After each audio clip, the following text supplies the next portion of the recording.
Good evening, welcome to స్వతంత్ర. నేను మురళి. ముందుగా హెడ్లైన్స్ చూద్దాం. 5 ఏళ్ల క్రితం ఇదే రోజున అధికారంలోకి వచ్చాం. ప్రజా దీవెనలతో ప్రభుత్వం ఏర్పాటు కాబోతోందన్న జగన్. సచివాలయంలో సీఎం రేవంత్ రెడ్డి కీలక సమావేశం. పలు రాజకీయ పార్టీల నేతలతో భేటీ.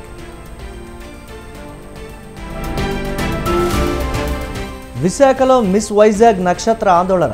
మరో మహిళతో ఉన్న భర్తను రెడ్ హ్యాండెడ్గా పట్టుకున్న నక్షత్ర.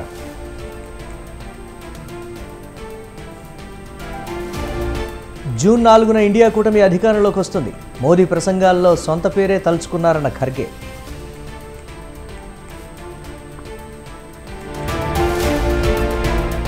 ముగిసిన లోక్సభ ఎన్నికల ప్రచారం. 57 స్థానాలకు ఎల్లుండి పోలింగ్.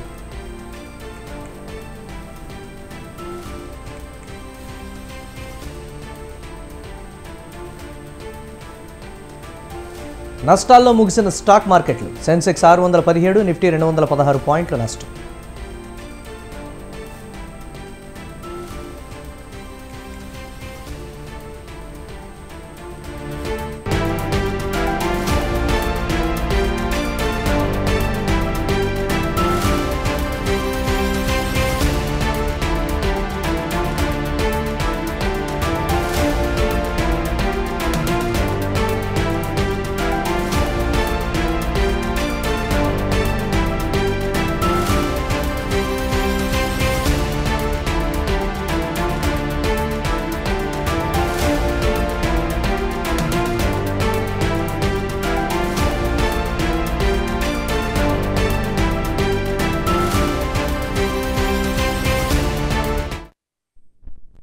ఏడో దశ చివరి విడత లోక్సభ ఎన్నికల ప్రచారం ఈరోజు సాయంత్రం 5 గంటలకు ముగిసింది. చివరి విడతలో 8 రాష్ట్రాల్లోని 57 లోక్సభ నియోజకవర్గాల్లో జూన్ 1న పోలింగ్ జరగనుంది. బీహార్లో 8, హిమాచల్ ప్రదేశ్ 4, జార్ఖండ్ 3, ఒడిశా 6, పంజాబ్ 13, ఉత్తరప్రదేశ్ 13, పశ్చిమ బెంగాల్లో 9 స్థానాలకు పోలింగ్ జరగనుంది. చండీగఢ్లోనూ పోలింగ్ జరగనుంది.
జూన్ 1న జరిగే లోక్సభ ఎన్నికల 7వ దశ పోలింగ్కు ముందు ప్రధాని నరేంద్ర మోదీ వారణాసి ఓటర్లను ఉద్దేశించి మాట్లాడారు. తన దృష్టిలో కాశీనగరం భక్తి, శక్తి, వియోగానికి ప్రతీక అని అన్నారు. ప్రపంచానికి సాంస్కృతిక రాజధాని అని చెప్పారు. కాశీ ప్రతినిధిగా బాబా విశ్వనాథ్తో పాటు కాశీవాసుల ఆశీస్సులు కోరుతున్నానని చెప్పారు. ఈసారి కాశీ ఎన్నికలు నవకాశీ ఏర్పాటు కోసమే కాదని అభివృద్ధి చెందిన భారత ఆవిష్కరణకు కీలకమని అన్నారు. జూన్ 1న కాశీ ప్రజలు కొత్త రికార్డును నెలకొల్పాలని కోరారు. ప్రసంగం అనంతరం ప్రధాని మోదీ కాశీ విశ్వేశ్వరుని దర్శించుకుంటున్నారు. లైవ్ ద్వారా చూద్దాం.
బ్రేకింగ్ న్యూస్ చూస్తున్నాం. జూన్ 1న జరిగే లోక్సభ ఎన్నికల 7వ దశ పోలింగ్కు ముందు ప్రధాని నరేంద్ర మోదీ వారణాసి ఓటర్లను ఉద్దేశించి మాట్లాడారు. తన దృష్టిలో కాశీనగరం భక్తి శక్తి వియోగానికి ప్రతీక అని అన్నారు. ప్రపంచానికి సాంస్కృతిక రాజధాని అని చెప్పారు. కాశీ ప్రతినిధిగా బాబా విశ్వనాథ్తో పాటు కాశీవాసులు ఆశీస్సులు కోరుతున్నారని చెప్పారు.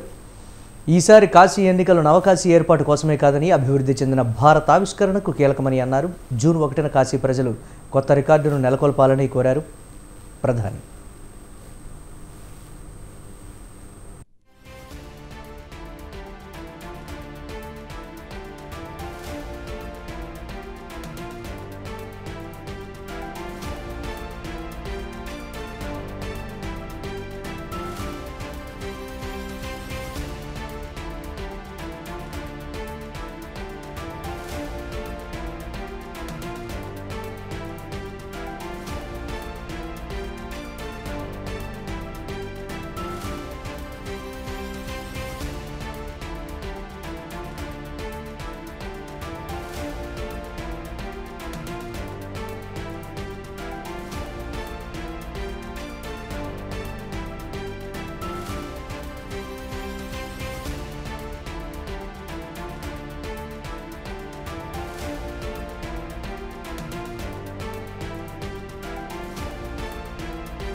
జూన్ 1న జరిగే లోక్సభ ఎన్నికల 7వ విడత పోలింగ్కు ముందు ప్రధాని నరేంద్ర మోదీ వారణాసి ఓటర్లను ఉద్దేశించి మాట్లాడారు. తన దృష్టిలో కాశీనగరం భక్తి శక్తి వియోగానికి ప్రతీక అని అన్నారు. ప్రపంచానికి సాంస్కృతిక రాజధాని అని చెప్పారు. కాశీ ప్రతినిధిగా బాబా విశ్వనాథ్తో పాటు కాశీవాసుల ఆశీస్సులు కోరుతున్నానని చెప్పారు. ఈసారి కాశీ ఎన్నికలు నవకాశీ ఏర్పాటు కోసమే కాదని అభివృద్ధి చెందిన భారత ఆవిష్కరణకు కీలకమని అన్నారు. జూన్ 1న కాశీ ప్రజలు కొత్త రికార్డును నెలకొల్పాలని కోరారు. और विरक्ति का नगरी हो, ई विश्व का सांस्कृतिक राजधानी हो, संगीत और शास्त्रार्थ की धरती हो, ये नगरी का प्रतिनिधि होना बस बाबा विश्वनाथ के असीम कृपा से काशी के लोगन के 1 जून के दिन नया रिकॉर्ड बनावे के हो। साथियों, बीते 10 वर्ष में केंद्र सरकार के हर योजना में काशी हमार साथ देले हो, हमके मार्गदर्शन देले हो। हर हर महादेव। काशी के हमरे परिवार के लोगन के हमार प्रणाम। लोकसभा चुनाव के मतदान के दिन आ ही गईल हो। हमरे लिए काशी నకిలీ విత్తనాలు అమ్ముతున్న వారిపై కఠిన చర్యలు తీసుకోవాలని వ్యవసాయ శాఖ మంత్రి తుమ్మల నాగేశ్వరరావు ఆదేశించారు. సచివాలయంలో వ్యవసాయ శాఖ అధికారులతో పత్తి విత్తనాల సరఫరా లభ్యతపై మంత్రి సమీక్షించారు. జిల్లాల వారీగా 68,16,967 వివిధ కంపెనీల పత్తి విత్తన ప్యాకెట్లు అందుబాటులో ఉన్నాయని తెలిపారు. మిగతా ప్యాకెట్లు కూడా జూన్ 5 కల్లా జిల్లాలకు చేరే విధంగా చర్యలు తీసుకోవాలని మంత్రి తుమ్మల ఆదేశించారు. అన్ని జిల్లాల్లో అవసరం మేరకు పత్తి జిలుగ విత్తనాలు పంపిణీ చేసినందున జిల్లా కలెక్టర్లు అవి రైతులకు సక్రమంగా చేరే విధంగా అన్ని చర్యలు చేపట్టాలని అన్నారు.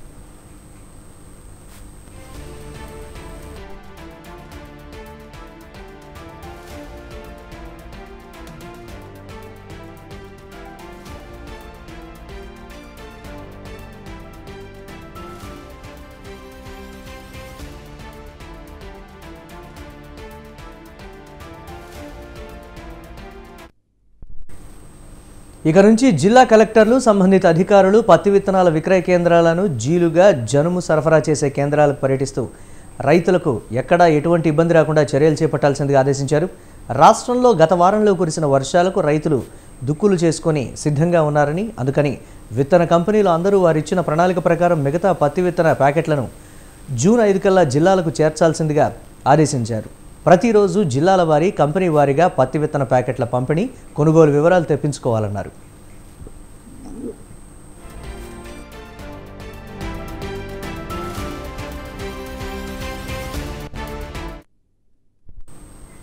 తిరుపతి జిల్లా పద్మావతి మహిళా విశ్వవిద్యాలయం ఇంజనీరింగ్ కళాశాల స్ట్రాంగ్ రూమ్ భద్రత ఏర్పాట్లను కౌంటింగ్ ఏర్పాట్లను తిరుపతి జిల్లా కలెక్టర్ ప్రవీణ్ కుమార్ పరిశీలించారు. కౌంటింగ్ ఏర్పాట్లపై అధికారులకు పలు సూచనలు చేశారు.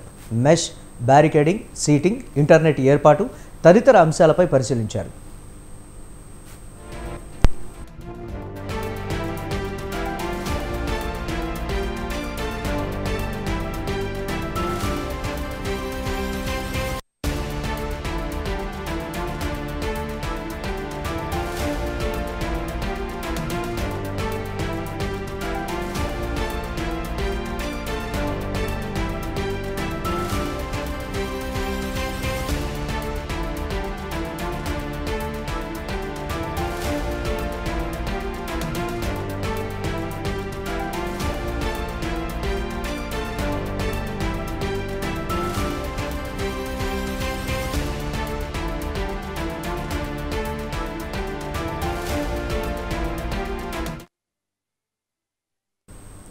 కూలీలు ఉపాధి హామీ పనులు చేస్తూ ఉండగా పురాతన నాణేలు లభ్యమైన ఘటన సిద్దిపేట జిల్లా మద్దూరు మండలం నర్సయ్యపల్లి గ్రామంలో చోటు చేసుకుంది.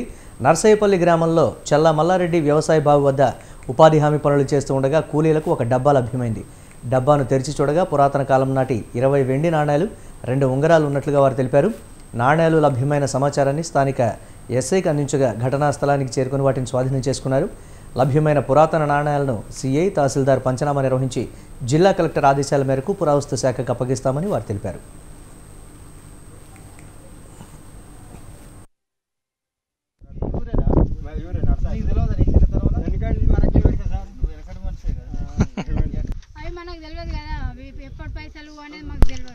తెలియకుండా మేము తీసుకుపోయినాం సార్.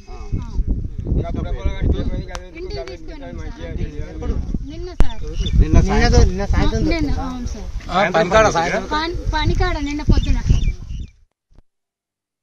తెలంగాణ వ్యాప్తంగా ఏసీపీ ఆర్టీఓ అధికారుల లక్ష్యంగా సాగించిన దాడులు సంచలనం సృష్టించాయి. రాష్ట్రంలో వివిధ డిపార్ట్మెంట్ల మీద సీఎం రేవంత్ సర్కార్ తనదైన శైలిలో ముందుకు వెళ్తోంది. అవినీతికి పాల్పడ్డ పోలీసులు, నకిలీ వైద్యులు, హోటల్, రెస్టారెంట్ల మీద దాడులు చేసిన ప్రభుత్వం తాజాగా పరిపాలనలో ముఖ్యమైన రవాణా రంగం మీద దృష్టి సారించింది. మహబూబ్ నగర్, నల్గొండ, మేడ్చల్, రంగారెడ్డి, హైదరాబాద్, భద్రాద్రి కొత్తగూడెం జిల్లాల్లో ఒకేసారి అవినీతి నిరోధక శాఖ రంగంలోకి దిగింది. అవినీతి ప్రక్షాళన చేపట్టింది. దీనివల్ల రవాణా వ్యవస్థలో మార్పు వస్తుందా? చూద్దాం.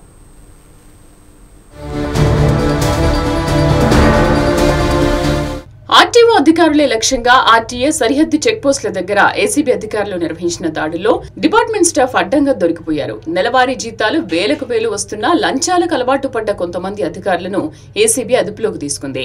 భద్రాద్రి కొత్తగూడెం అశ్వరావుపేట చెక్పోస్ట్, మహబూబ్ నగర్ జిల్లా రవాణా కార్యాలయం, ఆదిలాబాద్ బోరోజు చెక్పోస్ట్ తో పాటు ఇతర ఆర్టీఏ ఆఫీసుల్లో ఏసీబీ రైడ్స్ చేసింది.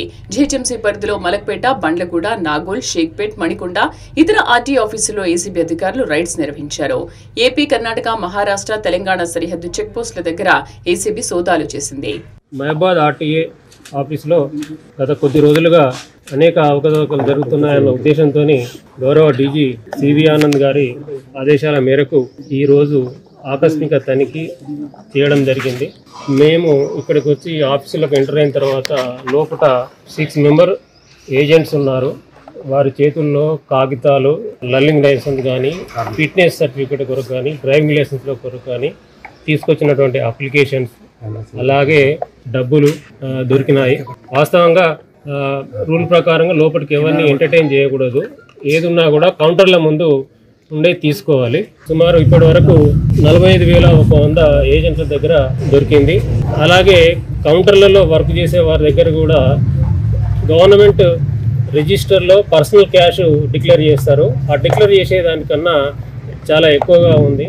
ఏసీబీ, డీఎస్పీ అధికారులు కలిసి చేసిన ఈ రైడ్స్ లో ఒక జూనియర్ అసిస్టెంట్, మరో 3 స్టాఫ్ ని అదుపులోకి తీసుకున్నారు. ఇక రాష్ట్ర వ్యాప్తంగా ప్రతి జిల్లాకు విస్తరించిన ట్రాన్స్పోర్ట్ డిపార్ట్మెంట్ ప్రజా పరిపాలనలో కీలకంగా ఉంది. Driving licence, vehicle registration, renewal, heavy vehicle బ్యాడ్జీలు, ఇతర రాష్ట్రాల వెహికల్స్ చెకింగ్ తదితర పనులను ట్రాన్స్పోర్ట్ డిపార్ట్మెంట్ నిర్వహిస్తోంది. ఆర్టీ ఆఫీసులో ప్రజల సౌలభ్యం కోసం తీసుకొచ్చిన ఆన్లైన్ విధానం అందుబాటులోకి వచ్చినప్పటికీ పనులు కావేమోనని ప్రజలు మీడియేటర్లని సంప్రదిస్తున్నారు.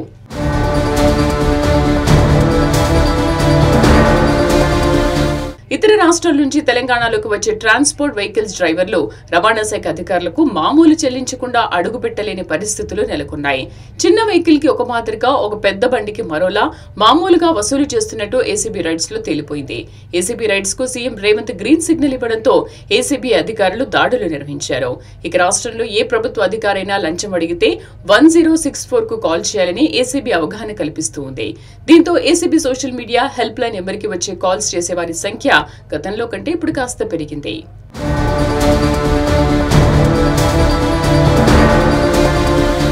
రాష్ట్రంలో గత కొద్ది రోజులుగా ఏసీబీ దాడులు జరుగుతున్నా అవినీతి పరుల ఆగడాలు ఆగడం లేదు. ఏసీబీ దాడులతో ప్రభుత్వం ఆగిపోవద్దు, గుణాత్మకమైన మార్పులను తీసుకొచ్చి భరోసాతో కూడిన ప్రజా పాలనను అందించినప్పుడే అవినీతికి అడ్డుకట్ట వేయగలమని విశ్లేషకులు అభిప్రాయపడుతున్నారు.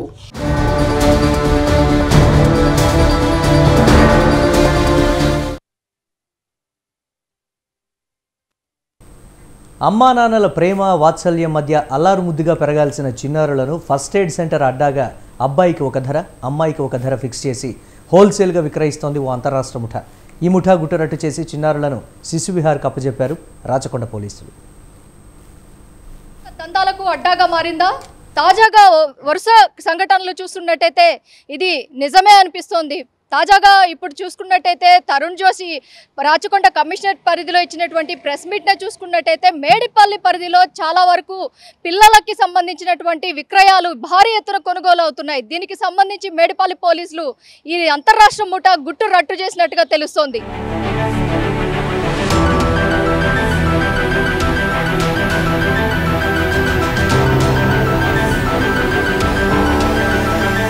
శిశు విక్రయాలపై రాచకొండ సిపి తరుణ్ జోషి సంచలన విషయాలు వెల్లడించారు. విక్రయాలపై తమకు అందిన సమాచారం ఆధారంగా అంతరాష్ట్ర ముఠాను అరెస్ట్ చేశామన్నారు. నెలల పసికందుల నుంచి 2 ఏళ్ల చిన్నారుల్ని అమ్ముతున్నట్లు సమాచారం వచ్చిందన్నారు. సంతానలేమితో బాధపడుతున్న వారికి చిన్నారుల్ని విక్రయిస్తున్నట్లు సమాచారం వచ్చిందన్నారు. ఇటీవల మేడిపల్లిలో శోభారాణి, సలీం, స్వప్నలను అరెస్ట్ చేశామన్నారు. వారిని అరెస్ట్ చేసిన సమయంలో 2 చిన్నారులను రక్షించామన్నారు. 23 నెల రోజులు ఉన్న 2 చిన్నారులను స్వాధీనం చేసుకున్నామన్నారు. మరింత లోతుగా ఈ కేసు దర్యాప్తు చేశామన్నారు. ఈ రాకెట్తో సంబంధం ఉన్న ఏజెంట్లు, సబ్ ఏజెంట్లను పట్టుకున్నామన్నారు. మొత్తం 8 మందిని అరెస్ట్ చేశామని చెప్పారు. ఢిల్లీ, పూణేల నుంచి చిన్నారులను తీసుకొచ్చి అమ్ముతున్నట్లు గుర్తించామన్నారు. మొత్తం 16 మంది చిన్నారులను రక్షించామన్నారు. ఢిల్లీ, పూణేలో ఉన్నవారిని పట్టుకోవడానికి అక్కడికి ప్రత్యేక టీంను పంపించామన్నారు. చిన్నారులను శిశు విహార్కు తరలించామని చెప్పారు Tarun Joshi. We have District Child Protection Officer Mr. Imtiaz is also there. For any kind of adoption, after putting the request, and once a child is legally free from adoption, which again it's a long process, there are multiple levels of scrutinies which have to be done. Muttam entire process ki almost 2 years padtundi, almost. Once it is started, it takes 2 years for the adoption to be completed. So in muttam process bypass chedanki kontamandi, especially people or the couples who do not have children because of any problem, because of any medical issue or other issues. So to bypass it, muttam process bypass chedanki, this shortcut they are adopting, which is absolutely illegal and it is against the law. So these 3 people, there are some people who are in Delhi, very ma daggara peru unnai. Ee tarvata memo ma police team kuda pampistamu. From Delhi and Pune, this is what we understood from this particular case, probably happening from other areas also. Inka further interrogate the inquiry chestamu dan gurinchi. ఏటా వేలాది మంది ప్రసూతి కోసం నగరంలోని ఆస్పత్రులకు వస్తుంటారు. వీరిలో కొందరు 3-4 కాన్పుల్లోనూ ఆడపిల్ల పుట్టిందని, ఒకేసారి 2 ఆడపిల్లలు పుట్టారని, అనారోగ్యంతో ఉన్న చిన్నారుల పోషణ భారం అక్కడే కాన్పులకొచ్చిన తోటివారితో వారి బాధను చెప్పుకుంటున్నారు. ఇక్కడే ట్విస్ట్ దాగుంది. ఇలాంటి వారిని లక్ష్యంగా చేసుకుని కొందరు బ్రోకర్లు తమ పిల్లల్ని అమ్మిస్తామని, దత్తత ఇప్పిస్తామని మాయమాటలు చెప్పి వీరి ఆర్థిక స్థితిగతులను క్యాష్ చేసుకుంటున్నారు.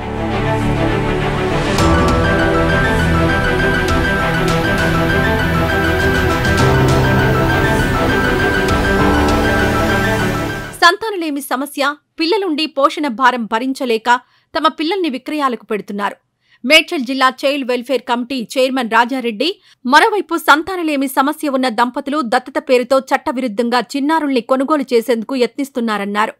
నగరంలోని శిశు విహార్లో చిన్నారుల దత్తత కోసం 2050 మంది దరఖాస్తు చేసుకోగా అక్కడున్నది 1086 మంది శిశువులు మాత్రమేనని చెప్పారు. చిన్నారుల దత్తత కోసం సగటున 3-4 ఏళ్ల సమయం పడుతుందన్నారు. భారీ పోటీ వల్ల ఎక్కువ మంది ఆసుపత్రులు వివిధ ప్రాంతాల్లో దళారులను సంప్రదిస్తున్నారన్నారు. మేడిపల్లిలో జరిగినటువంటి ఘటన చట్ట వ్యతిరేకంగా జరిగిందన్నారు. పోలీసులు రిస్క్ చేసి 11 మంది పిల్లలను కాపాడి శిశు విహార్కు అప్పగించారన్నారు. వారి బాగోగులు చూడడానికి శిశు విహార్లో ఆయమ్మలు తగిన సిబ్బంది ఉన్నారన్నారు. శిశు విహార్లో 0 నుండి 6 సంవత్సరాల చిన్నారులు ఉంటున్నారన్నారు. చిన్నారులను దత్తత తీసుకోవాలనుకున్న వారు వెబ్సైట్లో అప్లై చేసుకోవాలని సూచించారు. అందుకు సంబంధించి అధికారులు ఫీల్డ్ లెవెల్లో ఎంక్వైరీ చేసి కలెక్టర్ ఆర్డర్స్ ద్వారా దత్తతకు అనుమతి ఇస్తారన్నారు. ఈ ప్రాసెస్ సంవత్సరం నుంచి 3 సంవత్సరాల వరకు పడుతుందని చెప్పారు. చిన్నారుల క్రయ విక్రయాలపై పోలీసుల దర్యాప్తు ఇంకా కొనసాగుతుందన్నారు.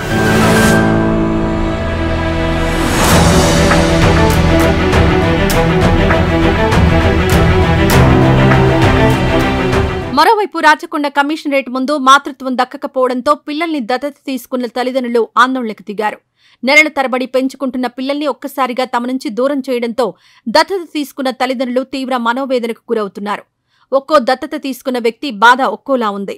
భార్యాభర్తలు, సోదరి కోసం వచ్చిన అన్న, మరదలు కోసం వచ్చిన వదిన, ఇలా రకరకాల వ్యక్తుల్ని తమ చిన్నారుల్ని అర్ధాంతరంగా తమ నుంచి లాక్కున్నారని గుండెలు అవసేలా కన్నీరు మున్నీరయ్యారు. ఇప్పుడు 1 lakh 2 lakhs సూట్ ఇస్తాం. సంవత్సరం మాకు మగపిల్లలు లేరు, పెంచుకున్నాను, తప్పులే కాదు.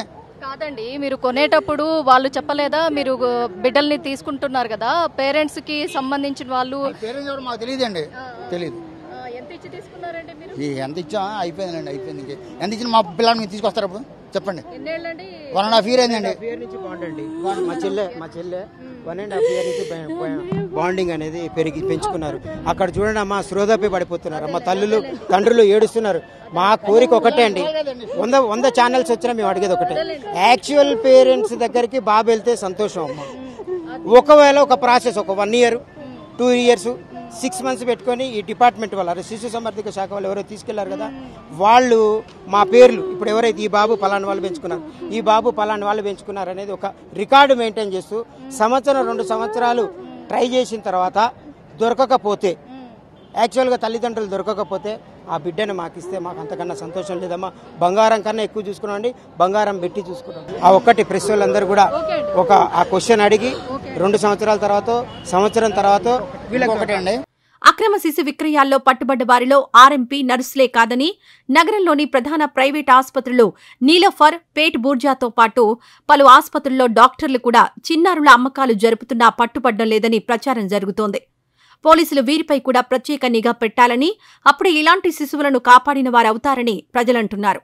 మేడిపల్లి పోలీస్ స్టేషన్ పరిధిలో ఏదైతే పిల్లల అంతర్రాష్ట్ర పిల్లల ముఠా గుట్టురట్టు చేశారు రాచకొండ పోలీసులు, దీనికి సంబంధించి పిల్లలను కొనుగోలు ఏదైతే చేసినటువంటి దత్తత తీసుకున్నటువంటి తల్లిదండ్రుల ఆవేదన మాత్రం వర్ణనాతీతంగానే కనిపిస్తుంది. మరోవైపు ఏళ్ల చిన్నారుల దగ్గర నుంచి 2.5 ఏళ్ల చిన్నారుల వరకు ప్రతి ఒక్కరు కూడా ఇప్పటి వరకు తల్లిదండ్రులతో గడిపినటువంటి క్షణాలనైతే ఆ తల్లిదండ్రులు మరవలేకపోతున్నారు. వారి ఆవేదన మాత్రం వర్ణనాతీతంగానే ఉందనేసి తెలుస్తుంది. తాజాగా ఏదైతే ఈ పిల్లల విక్రయాలకి సంబంధించినటువంటి ఈ రాకెట్ ఏదైతే ఉందో, ఈ మూలాలు నార్త్ దగ్గర నుంచి సౌత్ వరకు కూడా పాకాయి. హైదరాబాద్ ప్రతి ఒక్క దానికి అడ్డాగా మారింది. ప్రతి ఒక్క చోట కూడా ఈ దందాలు ఏదైతే ఇల్లీగల్ దందాలకి సంబంధించి ప్రతి ఒక్కటి కూడా హైదరాబాద్కే దానికి మూలాలు ఉండటం అయితే అందరినీ శోచనీయంగా ప్రశ్నార్థకంగా చేస్తోందనేసి తెలుస్తోంది. ఇవి ఇప్పటి వరకు అప్డేట్స్. కీప్ వాచింగ్ స్వతంత్ర.